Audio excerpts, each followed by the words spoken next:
إن هذا القرآن يهدي للتي هي أقوم ويبشر المؤمنين الذين يعملون الصالحات أن لهم أجرا كبيرا وأن الذين لا يؤمنون بالآخرة أعتدنا لهم عذابا أليما. ويدعو الإنسان بالشر دعاءه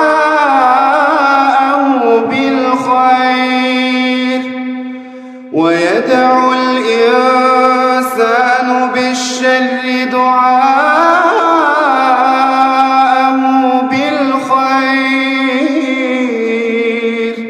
وكان الإنسان